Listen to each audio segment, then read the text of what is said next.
সম্মানিত দিনী ভাই বোন, মহান আল্লাহ বলেন, ইয়ামহাকুল্লাহুর রিবা ওয়া ইউরবিস সাদাকাত, সুদ মানুষের টাকাকে সংকুচিত করে, দান মানুষের টাকাকে বেশি করে দেয়। অত্র আয়াত প্রমাণ করে সুদ খেলে মানুষ ভিক্ষুক নিঃস্ব হবে। আজ হোক আর কাল হোক বাঁচার কোনো পথ নেই। কোটি থেকে কোটি টাকা ইনকাম করলেও আপনার চোখের সামনে টাকা হারিয়ে যাবে, অন্যথা আপনার ছেলের সামনে যাবে, নইলে আপনার নাতি পোতার সামনে যাবে। টাকা একদিন হারাবেই। সুদের টাকার শেষ পরিণত হলো ভিক্ষুক সাজা। কিস্তি তুলে যারা বাড়ি বিক্রি করে তারা, দেখেন আপনার বাড়ির পাশে প্রমাণ আছে, আমি তার জাজল্য প্রমাণ। আমার বাসার পাশে একজন মহিলা, একজন লোক কিস্তি উঠাচ্ছিল, বাড়িটা বিক্রি করে দিয়ে চলে গেছে। এ তো আমি বলিনি, আল্লাহ বলছেন ইয়ামহাকুল্লাহু রিবা, আল্লাহ সুদকে সংকুচিত করেন। সংকুচিতকে আল্লাহ আপনাকে ভিক্ষুক বানান। রাসূল সাল্লাল্লাহু আলাইহি সাল্লাম বলছেন ইন্নার রিবা ওয়া ইন কাসরা, যদিও সুদে টাকা বেশি দেখা যায়, ওয়া ইন্না আকিলাতুল কাল্লা, তার ফলাফল হলো নিঃস্ব। তার ফলাফল হলো নিঃস্ব। সুদ থেকে ফিরে আসতে হবে যে কোনো মূল্যে। ভুলেও কোনোদিন ব্যাংক থেকে টাকা উঠিয়ে ব্যবসা বাণিজ্য শুরু করবেন না। ব্যাংক থেকে টাকা উঠিয়ে জমি কিনবেন না। ব্যাংকে চাকরি করে ভদ্রলোক, ব্যাংকে লোন নিয়ে বাড়ি বানিয়েছে, তোবা করতে হবে, ভুল হয়েছে, টাকা ফেরত দিতে হবে, ভিক্ষা করে খেতে হবে, সিদ্ধান্ত ভুল হয়েছে, বাড়ি তো 5 তলা, বউ তো খুব খুশি, আপনার জানাজাই হবে না। আল্লাহ রাসূল বলেন, এই শোনো, এই লাশের কোনো লেনদেন আছে নাকি, ঋণ আছে নাকি? জি, তাহলে আমি গেলাম।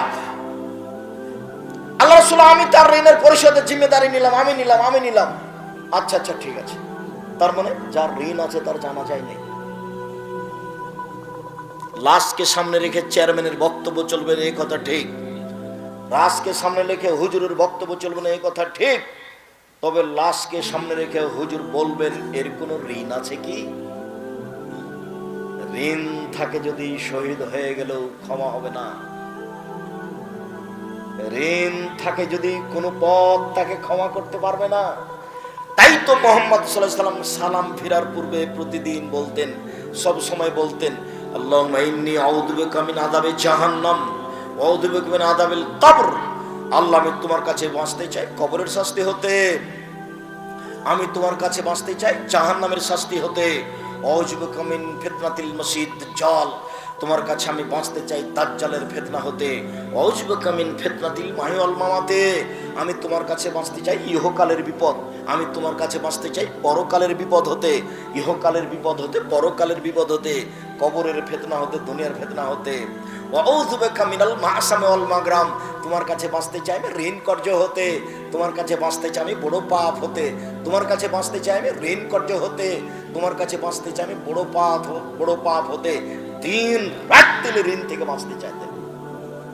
আল্লাহ আমার জন্য ঋণ না হয়, আল্লাহ আমার জন্য ঋণ না হয়। আপনার মাথায় কিভাবে বুদ্ধি আসলো, গোবর ঢুকলো যে আপনি ব্যাংক থেকে লোন নিয়ে বাড়ি করতে গেলেন, ব্যাংক থেকে লোন নিয়ে ব্যবসা করতে গেলেন? আমি তো তা কোনোদিন আব্দুর রাজ্জাক বিন সময় পরামর্শ দিইনি। আমি বলেছি চকলেট দিয়ে ব্যবসা শুরু করতে হবে, তাহলে ঋণ নেওয়া লাগবে না। চকলেটের পরে কি গো? কলা, তারপরে কাপড়, তারপরে আরো কিছু। কলা দিয়ে ব্যবসা শুরু করলে ঋণ নেওয়া লাগবে? চকলেট দিয়ে?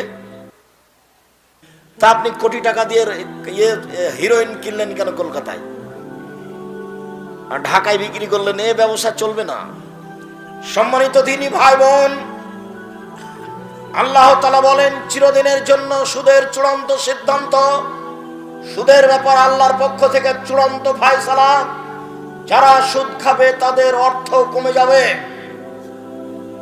রাসূল সাল্লাল্লাহু আলাইহি সাল্লাম বলেছেন, সুদ দেখতে বেশি লাগে বটে, সুদের পরিণাম হলো নিঃস্ব ভিক্ষুক হওয়া। মহান আল্লাহ বলেন, আল্লাহুল বায়আ ওয়া হারামার রিবা, আল্লাহ তাআলা ক্রয় বিক্রয়কে বৈধ করেন, সুদকে হারাম ঘোষণা করেন। জাবের রাদিয়াল্লাহু তাআলা আনহু বলেন, লানা রাসূলুল্লাহ সাল্লাল্লাহু আলাইহি ওয়াসাল্লাম আকালা রিবা। পৃথিবীর মানুষ শুনে রেখো, আল্লাহর নবী অভিশাপ করেন যারা সুদ খায় তাদের উপরে অভিশাপ, যারা সুদ দেয় তাদের উপরে অভিশাপ, যারা সুদের অঙ্ক কষে তাদের উপরে অভিশাপ, যারা সুদের উপরে সাক্ষী থাকে তাদের উপরে অভিশাপ। অকালহুম সাওয়া, তিনি বলেন সবাই সমান। হলেও কোনোদিন আপনি মনে করবেন না ইসলামী ব্যাংকে চাকরি করা যায়। এই দেশে কোনো ইসলামী ব্যাংক হিসেবে রাসূলের পদ্ধতিতে কোনো ব্যাংকিং ব্যবস্থা নেই। সবারই সম্পর্ক আছে বাংলাদেশ ব্যাংকের সাথে। অতএব কে 100% নিখুঁত ভাবে ব্যবসা করছে এই কথা বলতে পারে না। আরো অবাক কথা যে আমি 5 লক্ষ টাকা 10 লক্ষ টাকা রেখেছি ব্যাংকে, প্রতি মাসে আমাকে 1 লক্ষতে 1000 করে টাকা দেয়। ব্যবসা কি এত নিরাপদে হয়? ব্যবসা মানে হলো আমি সাপাহার বাজারে তরি তরকারি কিনলাম, ট্রাক ভর্তি করে নিয়ে গেলাম রাজশাহীতে বিক্রি করব বলে, রাস্তায় গাড়িটা অ্যাক্সিডেন্ট হলো, সবজি নষ্ট হয়ে গেল, তার নাম ব্যবসা। কিনেছিলাম 10,000-এ হলো 10,500, তার নাম ব্যবসা। কিনেছিলাম 20,000-এ হয়ে গেল 15,000, তার নাম ব্যবসা। আরে নিরাপদে প্রতি মাসে আমার জন্য 10 লক্ষতে 10,000, 10 লক্ষতে 10,000, 10 লক্ষ। ধর্ম পাগল হয়ে গেছে। ধর্ম राजशाही चांपाइनबाबगंज हवाई लड्डू दोनों हाथ में लड्डू है, जो चाहे उसको खा ले, जो चाहे उसको छोड़ दे। ভুল হিসাব ব্যবসা তো নিরাপদ হতে পারে না। অতএব এই দেশের মাটিতে ব্যাংকিং ব্যবস্থায় চাকরি করে পয়সা উপার্জন বৈধ হবে এ কথা অসম্ভব। এ দেশে এমন কোন এনজিও নেই যে এনজিওতে চাকরি করে সেই পয়সা দিয়ে চাউল কিনে ভাত খেয়ে বাদাত কবুল হতে পারে। ভুল হিসাব। হুজুর যা বলেছেন তা ভুল বলেছেন। এই দেশে যে সন্দেহযুক্ত ব্যবসা আছে সেই সন্দেহযুক্ত ব্যবসা ছেড়ে দিয়ে জীবিকা নির্বাহ করতে হবে। বেশি দিন বেঁচে বেশি পয়সা অবৈধভাবে উপার্জন করার চেষ্টা করিয়েন না, যেহেতু এক সময় যেতেই হবে পৃথিবী ছেড়ে। কাজে এত কিছু হিসাব করা ঠিক হবে না। এই ছেলে, আচ্ছা তোমার আব্বার কথা বলি, তোমাকে বাদ দিলাম, তোমার বাপ বেশি কষ্ট পাবে তো সেই জন্য।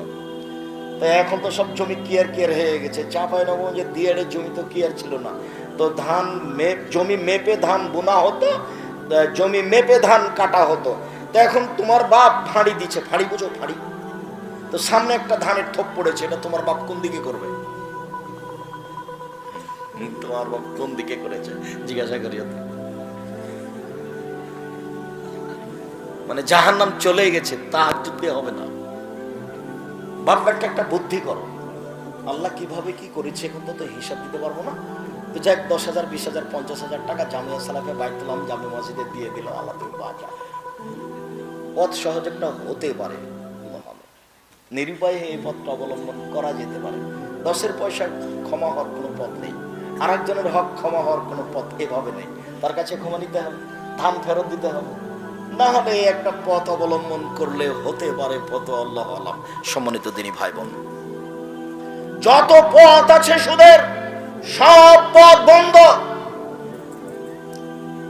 আব্দুল্লাহ ইবনে হানজালা গাসিল রাদিয়াল্লাহু তাআলা আনহু বলেন, রাসূল সাল্লাল্লাহু আলাইহি সাল্লাম বলেছেন, দিরহাম রিবা ইয়াকুলু রাজুলু ইয়ালাম আসাদ বিন সিদ্দাত ওয়া সালাসিনা জিনিয়া।